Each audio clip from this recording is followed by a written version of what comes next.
yun. Karong hapon na, naay nagpadala na sa bug message, usa siya ka babae nga ngayon siya og tambag, si Maria kani nga taga Davao del Sur. Ang iyang pangutana, ma'am, patambag ko unsay buhaton nako nga akong bana di mi pakanon, tagaan pamalingki bay bugas o di siya makascore nako, mao jud na problema nako. O isa pa gusto niya nga kung tambag ani kay wala nako kasabot sa akong buhaton. Mao ni Maria, una, ang imong sitwasyon lisod kayo, ang imong masabtan ni imo nga delikado ang imong sitwasyon. Pakigsulti sa imong bana, sulay nga makigsulti sa imong bana sa malinawon nga paagi. Ipaambit kaniya ang imong gibati o nga kabalaka bahin sa imong kahimtang. Nalisdan ka kay wala kay igo nga kwarta para sa pagkaon o bugas sa imong mahimo bahin ni ani. Pangita og paagi para sa income. Kung ang imong bana dili mo hatag og igo nga suporta, mangita og pamaagi nga makadugang ana kay kwarta o mangita kag small business. Magnegosyo ka, baligya og snacks, homemade products or etc.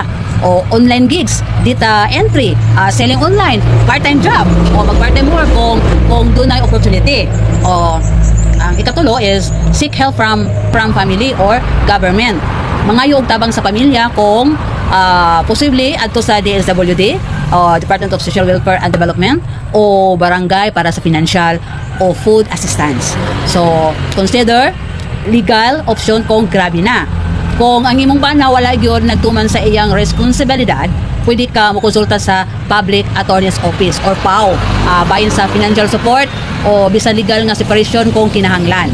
Ikalima, prioritize your mental health, no? Ayaw pasagdi nga mas stress ka kaayo, pangayo og emotional support sa friends or family o counselors. Kung gusto nimo mas detalye nga tabang, pwede ka mo adto sa Barangay Health Center o DSWD para sa guidance, pangita og paging dili nimo na wala ra ka nag-inusara, ha? Wala ka nag-inusara, Maria. So mao na ang imuhang una nga pangutana. So gitubag na kanako. Sa ikaduha nimong pangutana, di ba ko madaot ako kong gamiton sa unsay epekto sa akong panglawas ani about sa medical issue ani?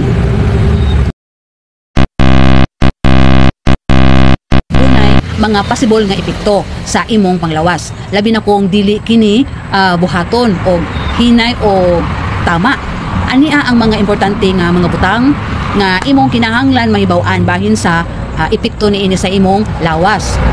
Posibleng physical injuries o masamad o walay natural nga lubricant sama sa kung dili maayo ang pagdamdam, walay lubricant, pwede kini musangkot sa gisi or features. Mahimong hinungdan sa dugo o sakit, hemorrhoids, almoranas.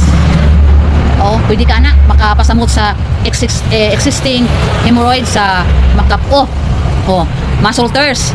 Kung sobra ka kusog o dako kaayo ang penetration. Ikaduha, risk sa infections or infection.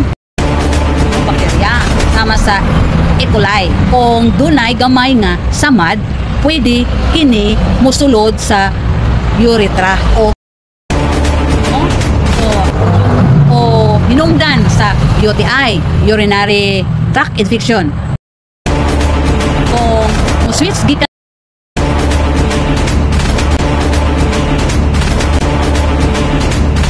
STD, labi na kung walay protection o kondom nga inyong gigamit. Ikatulo, long-term effects kung prime buhaton. Kung sobra ka frequent o rough ang makadakot sa sphincter muscles, hinungdan sa physical incontinence, dili makontrol ang paglabay o chronic pain. So, unsay imong mahimo kung gusto niya padayon, use lubricant or lana. Ayaw pungi ang natural nga infection. O di ba mo gamit mo og kondom, protection para malikayan ang STD nga infection. Katulo, inay-inay lang. Ayaw pugsa kung dili pa andam ang lawas. So, ikaupat, hugas after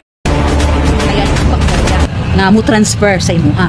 So kung ana ay sakit o dugo unusual symptoms, pa-check up sa doktor, sa OB/GYN or proctologist kung dunay grabe nga sakit. Dugo nga moabot og dugay, lagnat o discharge signs of infections. So, final advice, kung dili ka comfortable o walay consent, ayaw healthy relationship nga dapat doon ay respeto sa boundaries. Kung gipugos ka, kini abuso na o pwede ka mangayo og tabang sa barangay or sa PAO o sa DSWD. So, mauna sa Mariano, lain kaayo nga ang gusto sa imong bana nga iya ka, pero para sa ako dili mo na maayo kidahan kay bakterya na makahatag na og sakit sa imo, maka-infection, so ikaw ang luoy ana, siya wala lang sa iyahan na. So imong bato na kung dili siya makatuo sa imuha nga dili siya maminaw ug unsa, mas maayo nga magistorya na lang mo sa malinawon o muduol na lang ka sa DSWD or sa barangay, magpatabang na lang ka aron masulbad ang imong problema.